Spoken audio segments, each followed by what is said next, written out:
Hello students, I hope आपका जो last exam हुआ है अभी वो बहुत ज़्यादा अच्छा गया होगा। और अगर नहीं भी गया है, किसी रीज़न से आप पेपर में अच्छा नहीं परफॉर्म कर पाए तो कोई बात नहीं, आपको उस चीज़ को बिल्कुल अब साइड कर देना है और अपना पूरा फोकस लगाना है अपने अगले पेपर पे, जो कि है मैनेजमेंट अकाउंटिंग। तो देखिए, मैनेजमेंट अकाउंटिंग एक ऐसा सब्जेक्ट है जो आपको एग्जाम में बहुत ज़्यादा अच्छा स्कोर करने में मदद कर सकता है, ऑब्वियसली अगर आपने पहले थोड़ा इसे अच्छे से पढ़ा हो। तो आज की इस वीडियो में हम बात करने जा रहे हैं कौन से ऐसे टॉपिक्स हैं इस सब्जेक्ट के अंदर जिसे करने से हम अपने एग्जाम में एक अच्छा परफॉर्म कर सकते हैं। तो आइए इसी के साथ इस वीडियो को स्टार्ट करते हैं और देखते हैं मैनेजमेंट अकाउंटिंग, जिसका कोड है P12 एंड इसकी एग्जामिनेशन स्ट्रैटेजी।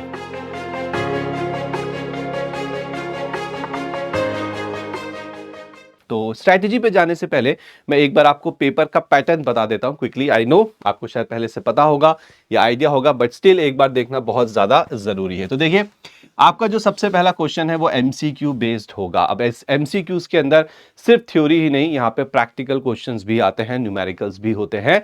तो जरूरी है कि आप एमसीक्यूज की प्रैक्टिस अच्छे से करके जाए। अब यहाँ पे टोटल 15 एमसीक्यूज होंगे, 2 मार्क्स ईच, तो 30 मार्क्स तो आपके एमसीक्यूज से कवर होते हैं। अब ध्यान रखिएगा, कई बार स्टूडेंट सोचते हैं कि एमसीक्यूज तो सर बहुत आसान होता है, यूं कर लेंगे, ऐसा बिल्कुल भी नहीं है। ये एक प्रोफेशनल एग्जाम है और यहाँ पे जो एमसीक्यूज आते हैं उनका लेवल भी अच्छा होता है, तो अच्छे से प्रैक्टिस करके जाइएगा। उसके बाद क्वेश्चन नंबर 2 से लेके क्वेश्चन नंबर 8, आपके कितने क्वेश्चन हो गए? 2 3 4 5 6 7 8, 7 क्वेश्चन हो गए। इन 7 क्वेश्चंस में से कोई भी 5 क्वेश्चन आप कर सकते हैं। इसका मतलब यह है कि 2 से लेके 8 तक जो 7 क्वेश्चंस हैं उसमें से 2 क्वेश्चंस को आप छोड़ सकते हैं जिसमें आप कंफर्टेबल नहीं है, ठीक है।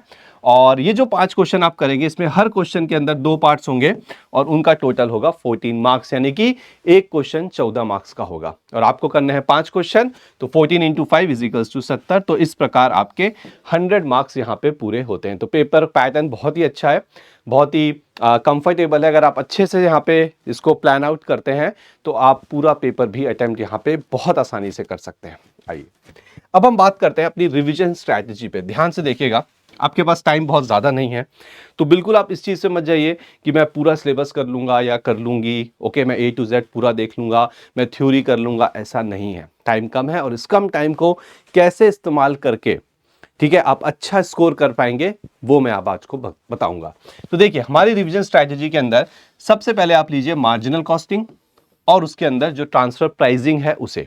मार्जिनल कॉस्टिंग काफी लेंदी है, I totally agree with you, but उतना ही इंपॉर्टेंट है।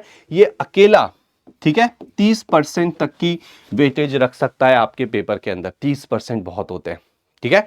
तो मार्जिनल कॉस्टिंग की जो एप्लीकेशंस होती हैं डिसीजन मेकिंग में, जैसे मेक वर्सेस बाय हो गया, स्पेशल ऑर्डर्स हो गए, और साथ ही साथ जो ट्रांसफर प्राइसिंग है, इसे आप सबसे पहले करके जाइएगा। उसके बाद आप उठाइएगा स्टैंडर्ड कॉस्टिंग, फटाफट इसके जो फॉर्मूलेज हैं उनको देखिए और हर फॉर्मूले के बेस पे एक क्वेश्चन जरूर करके जाइएगा अपने हाथ से।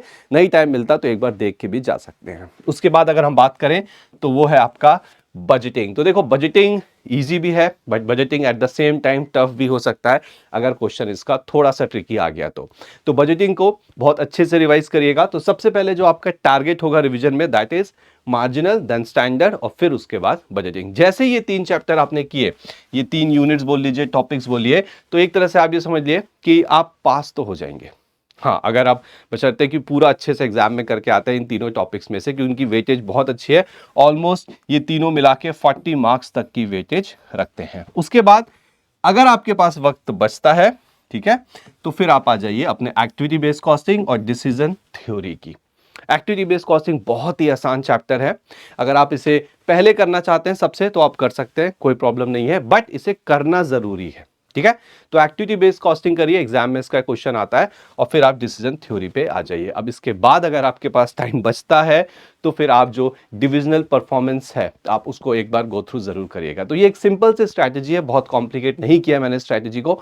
अगर आप स्ट्रैटेजी के हिसाब से चलते हैं तो आप मान के चलिए 40 तो यहां हो गए, ये दोनों मिला के आपका 20 से 25 मार्क्स पकड़ लीजिए, तो आराम से आप 60 से 65 मार्क्स तक स्कोर कर सकते हैं। एंड ऑब्वियसली आप बाकी चैप्टर्स भी तो पढ़ेंगे, ऐसा तो नहीं है कि उनको आप टच भी नहीं किया होगा आपने कभी, वो भी आपने किया ही होगा, ठीक है। लेकिन जो अभी टाइम है, कम टाइम है, उसमें इन पे आपको बहुत अच्छे से फोकस करना है। सो आई होप आप अपने एग्जाम में बहुत अच्छा परफॉर्म करने वाले हैं। All the very best for your exam. Thank you.